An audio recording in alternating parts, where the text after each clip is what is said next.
Bronson Strickland. We've got a long history together. We do. Good to see you, my man. Good to see you. I was going to have, I don't know if you know this or not, you might. Ashley Ellis Smith was going to join us on this podcast. Oh, okay. I hired her as my director of global policy outreach. I saw that on social media. Well, you made a good hire. Amazing hire. And honestly, she was the impetus behind this whole CWD series.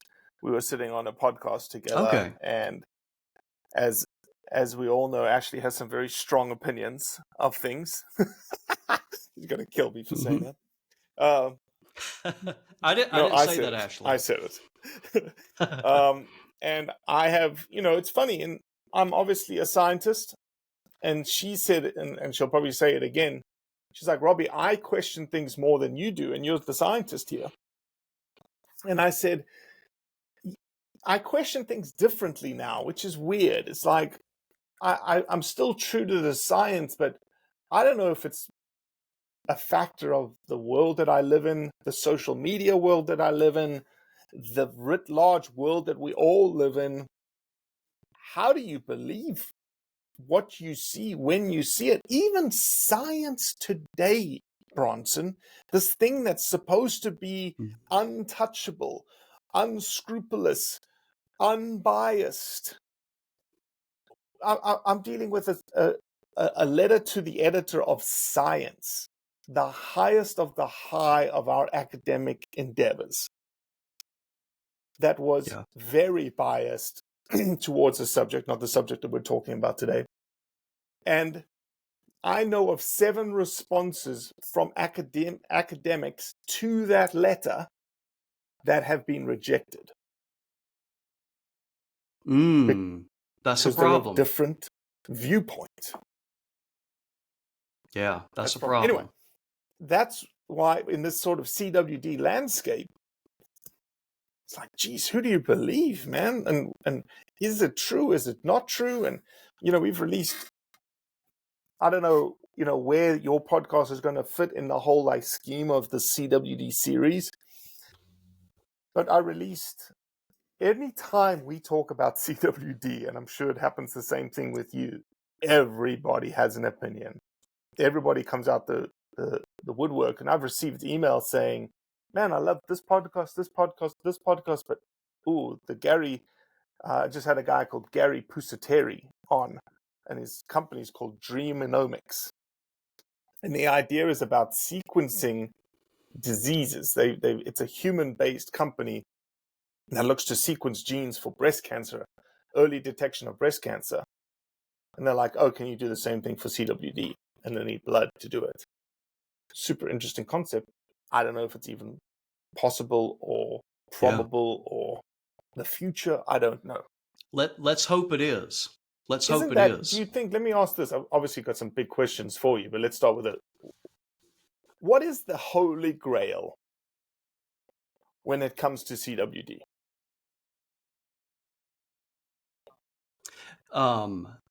In terms of science or management or... Answer it however you want to answer it. Well,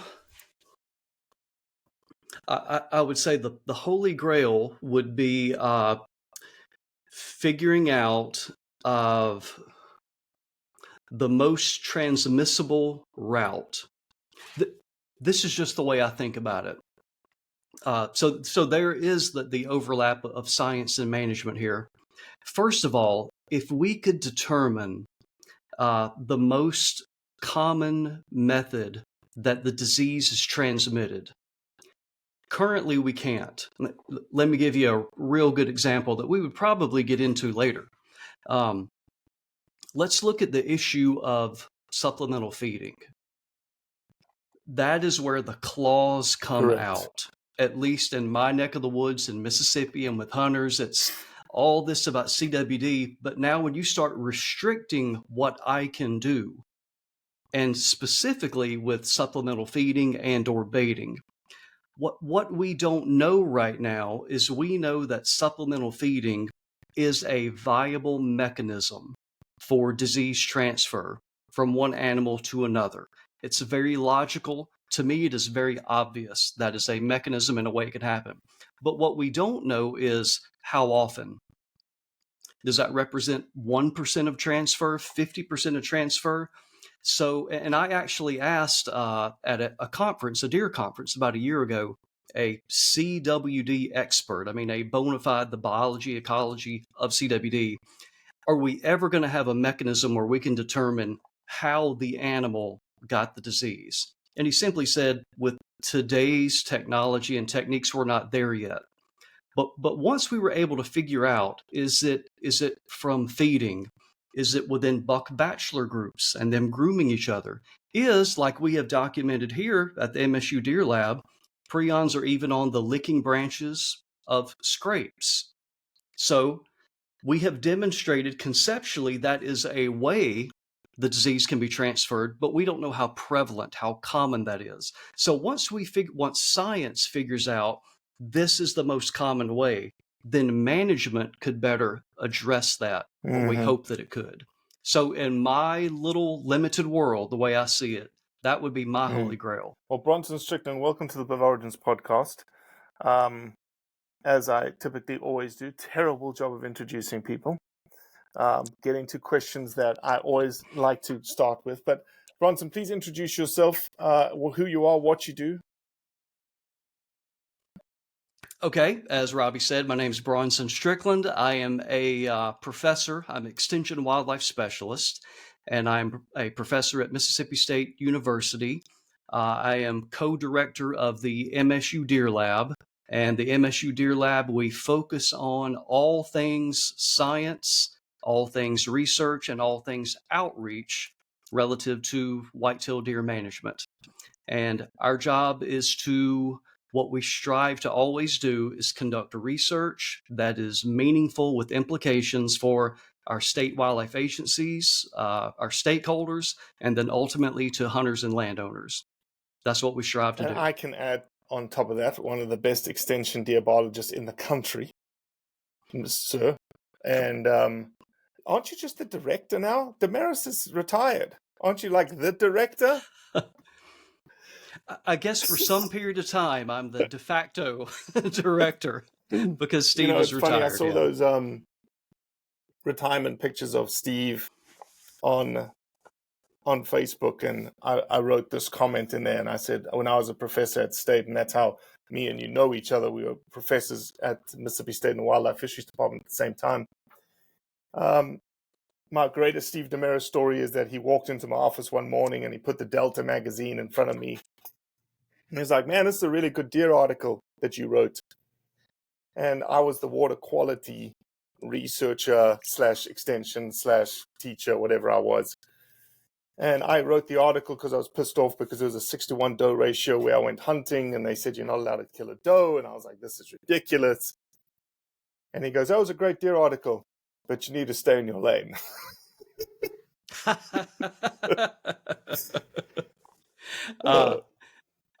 I don't remember Steve doing that. I honestly don't. I do remember that article that you wrote. I think you asked me to review it. Possibly. He was hilarious. Maybe. So I don't remember Steve doing that, but I fully believe that Steve would do that. He was all in good humor, but he had a point. He was like, you're the water quality guy. You should be focusing on water quality stuff. Bronson, when you obviously have worked with deer biologists, not only in Mississippi, and CWD is very prevalent nowadays. It's getting more and more prevalent. Maybe a basic question. Do you think it's more prevalent today because we're more educated today? Has it always been around? Is it more around today just because we know about it, we're testing for it? Where do you sit there? Yeah, both. So to me, that screams the arguments that we heard valid arguments that we heard during COVID. You're only finding it because you're testing for it. So that has to be true, right? you cannot discover it if you're not testing for it. So certainly we are picking it up more and more spatially because we're testing for it. But the evidence to me is crystal clear that human beings are playing a very, very crucial role in expediting the process and facilitating the spread of the disease. So I don't think we have to dichotomize there. I think both of those are true. What are the mechanisms that you think humans are putting in place to further the spread of CWD? Well, I think the lowest hanging fruit, and this, for the most part, I'm sure there are exceptions. For the most part, this has been prohibited, but the lowest hanging fruit is moving a live animal. So unbeknownst to the person moving the animal has the disease. And, from possibly other guests, we know that CWD has an incubation time of many months to sometimes well over a year before they're ever symptomatic. And so it would be taking a deer from point A that, unbeknownst to you, has CWD and taking it to another area and turning it loose and then spreading the disease that way. To me, that would be the most obvious and common way to do it. Secondarily, as noted by our state wildlife agencies with regulations, the carcass. And so what is so overwhelmingly difficult with CWD is we're not dealing with a virus.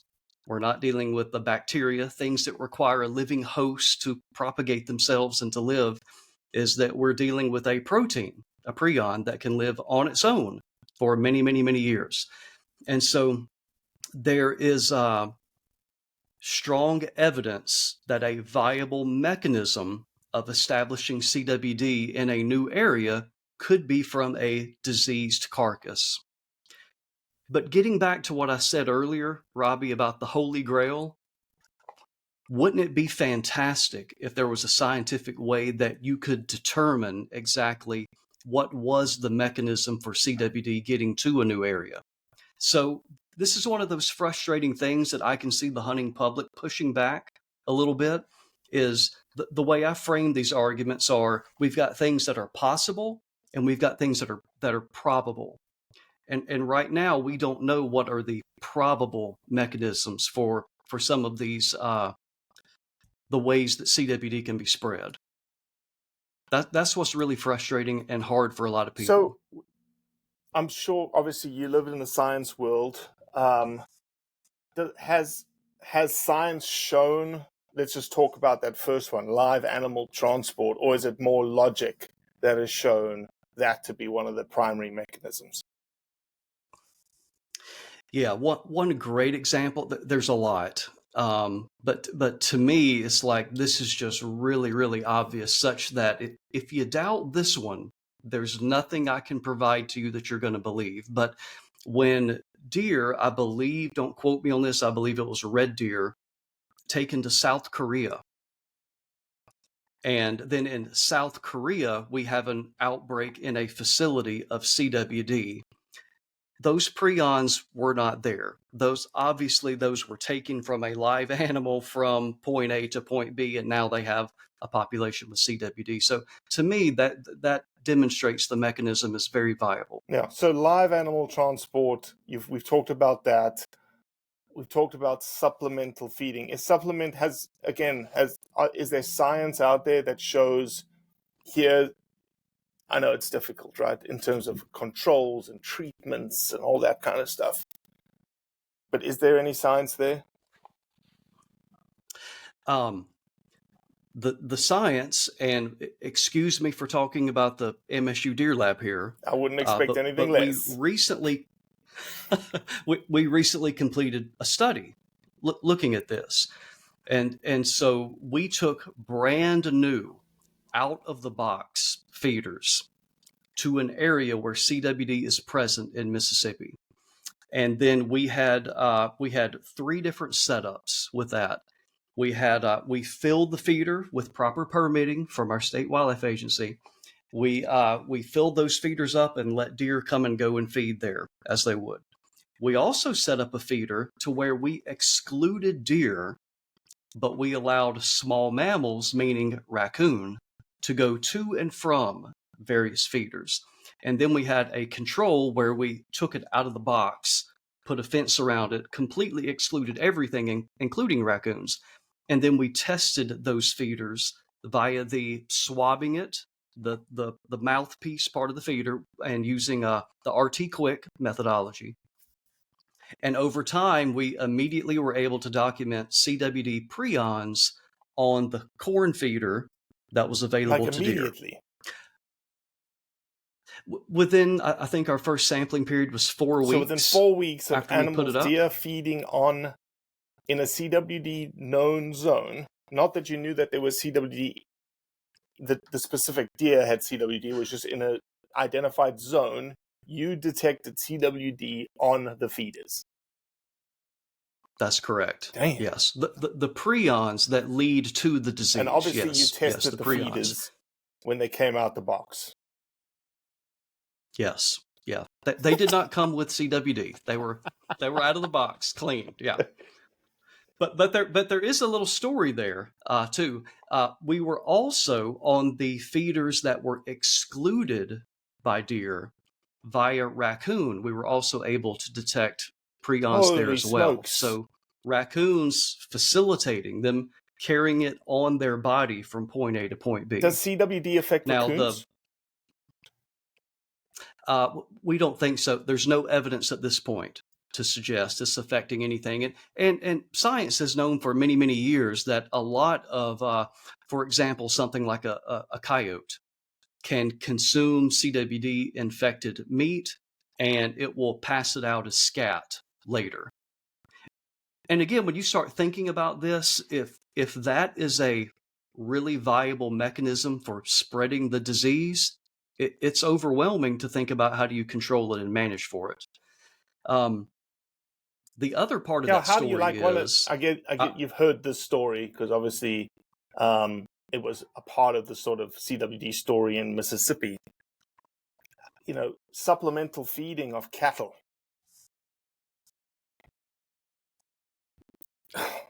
Same scenario, right?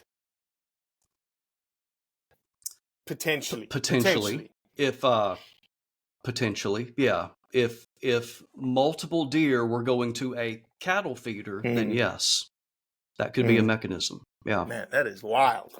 So one thing, I started to say, I hesitate to say this, but you know, it's going to be in the paper, so I might as well say it. We made what we think with the benefit of hindsight is that we also had at one of the sampling, the very first sampling of our control feeder, is that when that feeder was taken out of the box and it was being assembled, the mouthpiece of that feeder was also touching the ground and had soil on it. And on that spot, we were also able to detect CWD prions on that feeder at the first sampling. What? In this county, not just at home, not in like MSU. At that study area where we know CWD is in that population because MDWFMP sampling and hunter samples had confirmed that in that area there was CWD. We were able to even detect a prion that a deer's mouth was never on that feeder, but that feeder simply inadvertently and by mistake was set on the soil on the ground, and the nozzle, that part, the mouthpiece part, was in the soil. We were able to pick it up. Now, that does not mean, we got to be careful about this too. Another part of the holy grail of science, Robbie, do we have a threshold? So we're going around and we have this really sophisticated technology now where we can, with RT Quick, we can detect a prion. That is not saying that is enough of a prion sample or load that would cause infection in a deer. We're just able to detect the prions right now. So back to the Holy Grail, that's where the What do you science think needs to that go. level is? What do you think the threshold is? Do we even know? We don't know, hey? It could be 1 prion, it could be 1,000 milligrams per nanoliter kind of thing. I have 1,000 no milligrams per idea. nanoliter? That's No clue. weird. No, 1,000 nanograms per milliliter, something like that. Yeah. You're the I chemist was. person, Yeah, so I'm going to trust you on that. I was. You Yeah, were. yeah. I'll get back there soon. That's incredibly interesting. I wonder, I'm sure you guys have thought about this. Do you think that there's a gradient around these supplemental feeders of like finding prions? So for instance, my brain immediately goes to, you obviously went to here's a question. That place that you put that feeder, had there been a feeder there already? I don't think so. No, but because maybe years ago there was, but remember, in that zone, feeding is prohibited because it's in the CWD management zone. It could have had feeding in the past, but it would have been years prior. Again, it would be super interesting if you took that place that you went and you just, again, either went on a sort of radial gradient or just randomly across the place, just said, just going to pull a soil sample and see if there's prions in the soil. Gosh, that may be scary to understand that. It probably would be. We're doing something similar with scrapes. That same type of methodology that you're describing there is going to places where we know CWD has a high prevalence rate and then radiating outwards. And the whole goal of that, Robbie, is you know that our state wildlife agencies are relying primarily on hunter deer samples. Hunters voluntarily turning in the deer carcass and then sampling the tissue for it. So we were looking for an environmental way to sample for prions. And we thought that scrapes, because we know the greatest concentration of prions in terms of an excreted fluid is in the saliva. And so deer behavior, what are they doing at scrapes? A buck and does, they're grabbing that licking branch and putting their mouth on it, salivating on it, rubbing it all over their preorbital glands, et cetera, scraping up the ground with their paws, urinating in it. It's like that would be a place where we could find prions on the landscape. And sure enough, we did. That turned out to be a viable way or method to detect it on the landscape without having to sample a deer. Bronson, you know the science better than most. What's the tenor? What's the landscape look like? Because to me, the holy grail is being able to test a live deer for CWD. That can be done now. Currently, the methods used for that would require a vet to do it, to take the tissue sample. But I really believe that I don't know if we could say 2 years or 5 years, but years to come, I really believe that will be a sample that can be taken. Now, Robbie, how you're going to get your hands on a live deer, that's another issue. Yeah, it's interesting. It'd be, well, number one, you're correct. You don't want people going around like catching live deer in the woods, right? Right. But really, I guess maybe it's more important for these big high fence facilities and deer breeding facilities that have, hundreds of thousands of dollars invested in these businesses, that the only way to test their deer is to kill them. And you're like, holy smokes, I get it, right? I do too. I empathize for them. I really do. And they are probably going to be really, really big pushing for that and helping refine that and financially supporting those techniques as well. It would certainly benefit them the most. And of course, Robbie, nowadays we aren't really doing that much restocking. We kind of have deer everywhere, but just think over the past 30 years in the East, restocking elk. Right. So there would be a technique where animals could be tested before they're released. So yeah, that would help a lot. Elk has CWD too, right? Mule deer as well. All deers. mule deer, moose, So etc. why do Yeah. you think, I've pondered this question, why do you think there's such an emphasis of CWD on whitetail when it's been an elk for forever? It's been a mule deer forever. Is it just because of like the way that we interact with whitetails, that we're infatuated with whitetails, that we can manipulate whitetails, we can manipulate it with habitat, it's private? I would say yes to that, but I would also add on the biological side, they're more susceptible to the disease than elk, for example. What do you mean, more susceptible? So it's almost like the exact same scenario of there is CWD in some specified environment, and you had an elk population and a whitetail deer population. The whitetails are going to get it quicker, and they're going to have a higher prevalence rate than the elk would. Okay. And I don't know if anybody, the genetic differences, maybe like we said earlier, they need a higher threshold prion load before they become diseased or symptomatic. I really don't know, but we do know in overlapping places that whitetails are going to have a far greater prevalence rate than elk will.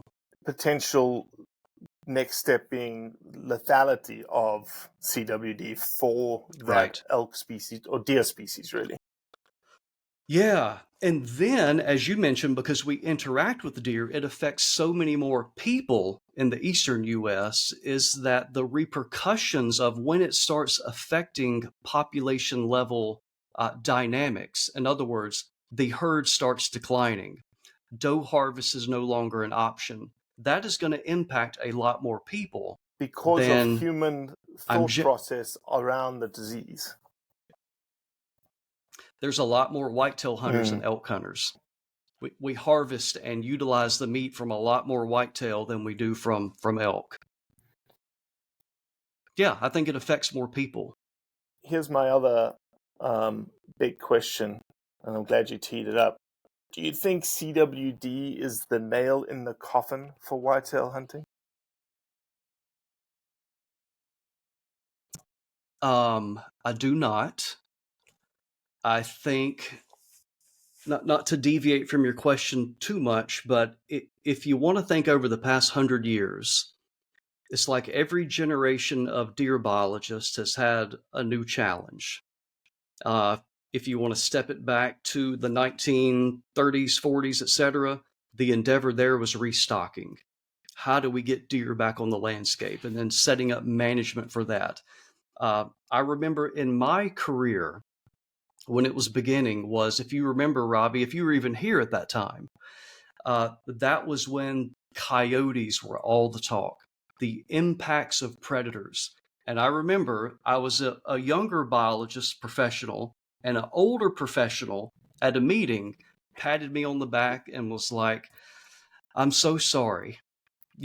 I lived through the glory days of us restocking deer, and it was just wide open, sky's the limit. It's just, how do we harvest enough of them? And now you have the scourge. You have got to deal with these predators killing fawns, etc. And we're doing just fine now, aren't we? Whitetail made it through." Well, I think CWD is far more difficult than predators and coyotes killing fawns, etc. But if we think about evolution, if we think about time, if we think about adaptation, if we think about genetics, etc., it may not be in my lifetime or yours, but I think whitetail deer are going to live through this. I just think we might have to modify our hunting and management behavior for many years to come. And that is what gets people so frustrated.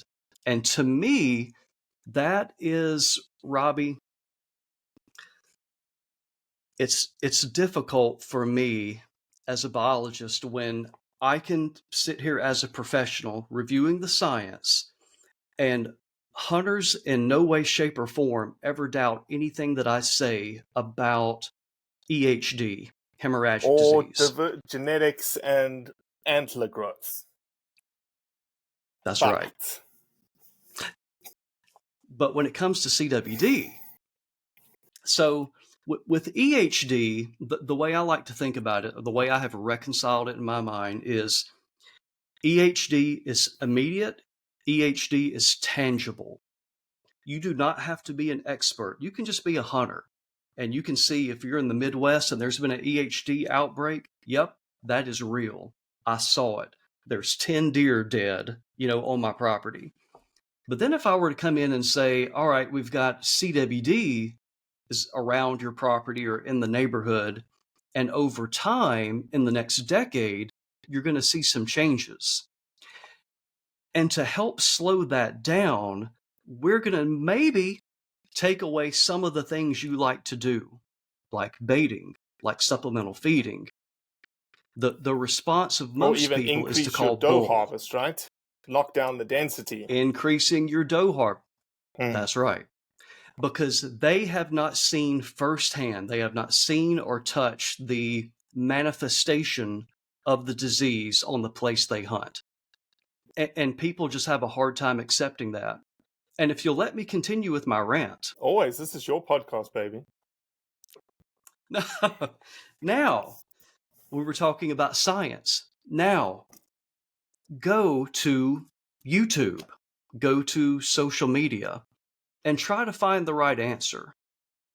So now let's start looking let me go to YouTube, and let's just say that I'm on an endeavor to really try to understand the truth. The truth about CWD.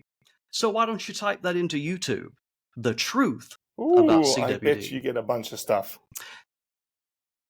You get a bunch of stuff. I would say most of it is going to be negative or anti or questioning the science.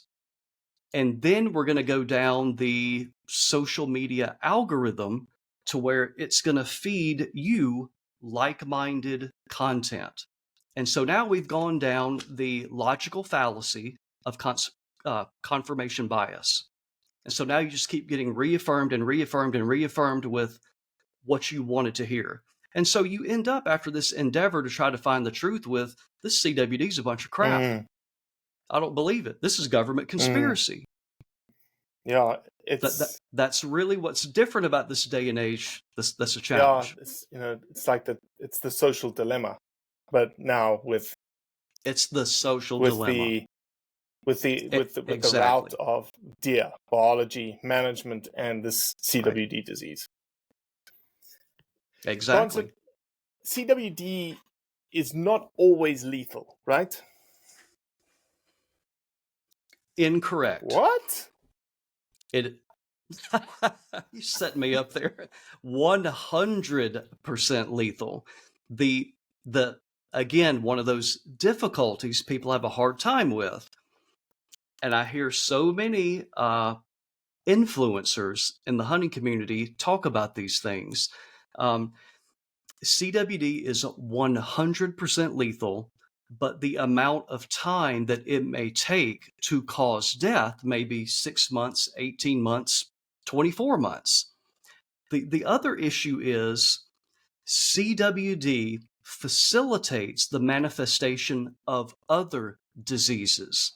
For example, the very first confirmed case of CWD in Mississippi, the actual cause of death was pneumonia. Promoted, facilitated, caused by CWD. So CWD set that in motion to damage, hurt, diminish the animal's immune system. And so it actually died or succumbed to pneumonia, but it had CWD. Sounds like COVID. Jeez. And so do you see why a lot of people might have pushback for that explanation? 100%. Yes, exactly like COVID. Another example, HIV. Yeah, agreed. You may not die of HIV, but from a condition caused by it. Going back, let me reiterate my question from earlier then. If CWD is 100% lethal, how is CWD not the nail in the coffin for deer hunting? Well, we definitely know at this point there are deer that can live longer with the disease.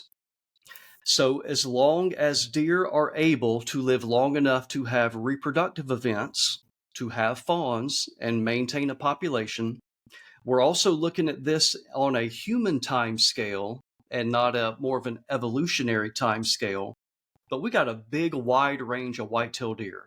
And we got a lot of nasty statistics with CWD being in pockets and the consequences it's having on the population dynamics. We also have a whole bunch of areas where we don't have CWD.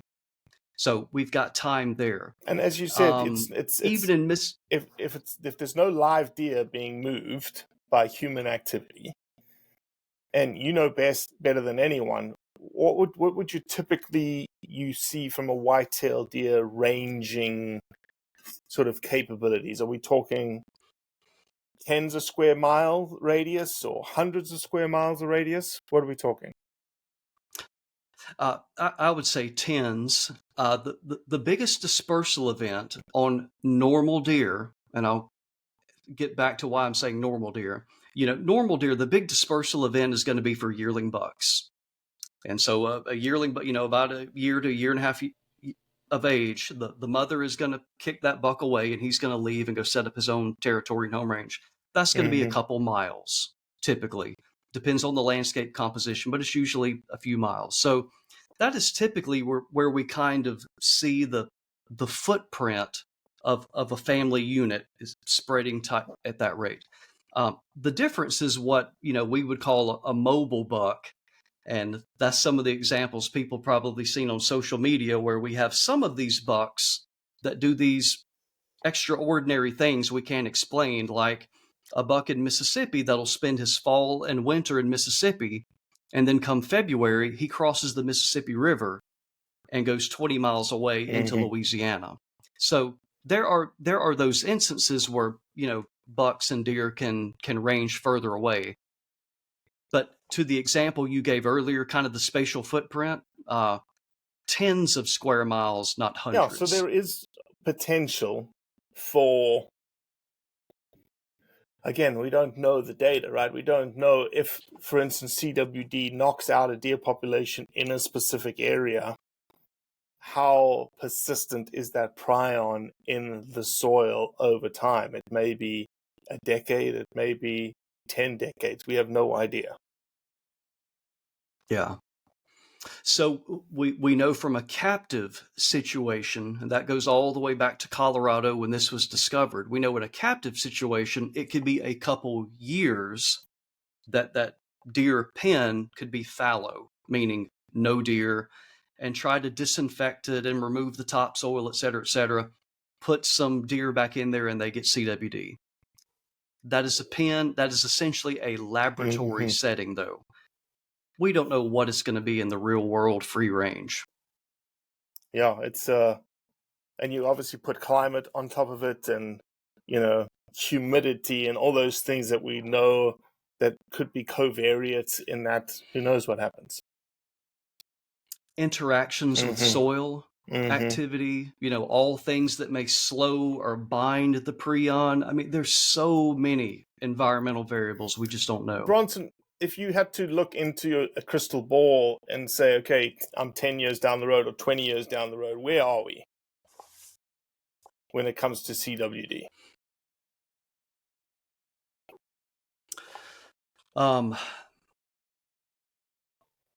Hopefully we are far enough down the road where most reasonable people would agree that this is real.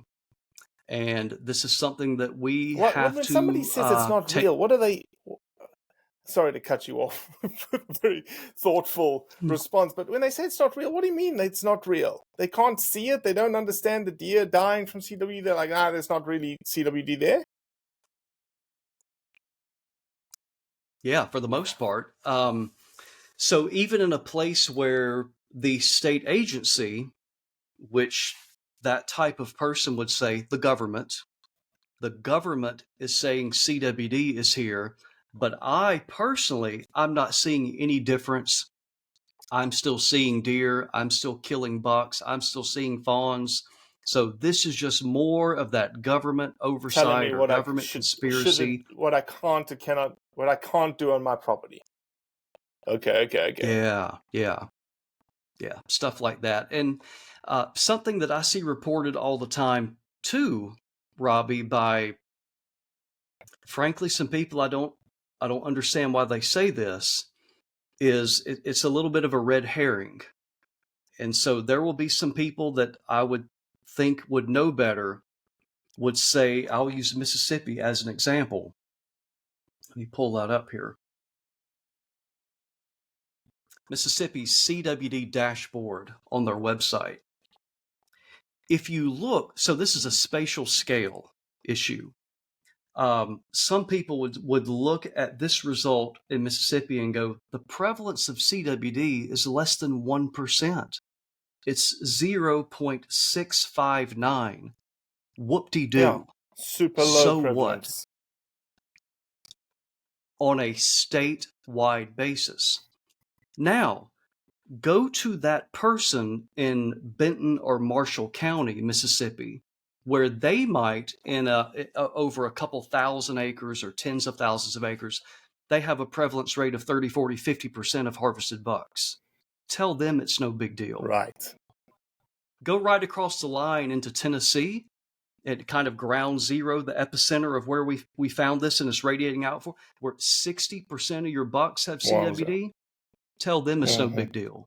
Watch that population over time start declining, because rather than an adult doe living to 3, 4, 5, 6 years of age and having 4, 5, or 6 successful fawn crops, now that adult doe is living to 2 or 3. And so they're not having as many fawns. It doesn't take long before the first step is we can no longer harvest does. And then after that, do we even have a viable population that we can recreationally harvest? Or now we've been so blissfully, lucky to be able to go out and harvest, 5 or 6 does in Mississippi and three bucks in Mississippi. Now let's go back to circa 1985, 88. You get 1 buck tag. So that's going to impact your life a lot. Yeah, your fun, your recreation. So these are things we are just saying, this is coming if we don't do something about it. But it's not immediate. It's not next year. But it's it could on be down 10 the road. to 20 years down the road. Could be. But human beings are terrible, me included, acting today for a good outcome a decade from now. I agree with you.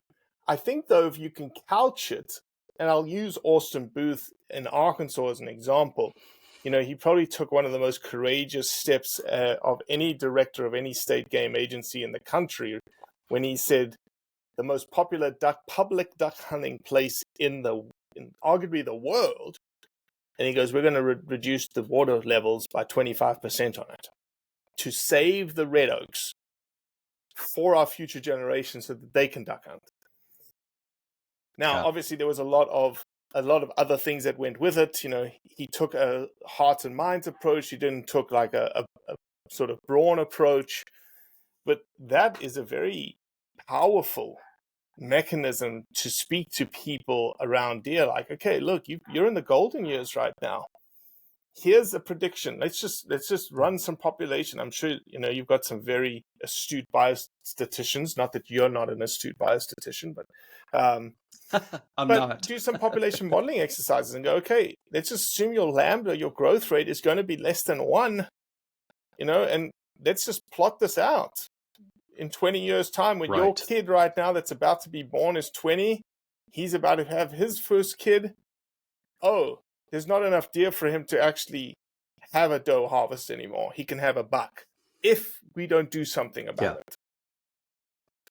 Yeah. And the researchers from Wyoming, that is a paper anybody can look up. I think it was published in the PLOS journal, so it is open to everybody. They modeled their deer herd and did exactly, Robbie, what you're talking about. They looked at how did lambda change over time with increasing prevalence rate. And if I remember correctly, it was around, for them with their population dynamics, it was around 30% was their threshold to where we no longer have a harvestable surplus. So that changed. that changed the whole hunting dynamics for that population. Let me end this by going back a little bit to the question that I cut you off on, but you don't see it though, based on what I'm feeling from you. You don't see it right now as a sort of doom and gloom, we're done kind of scenario.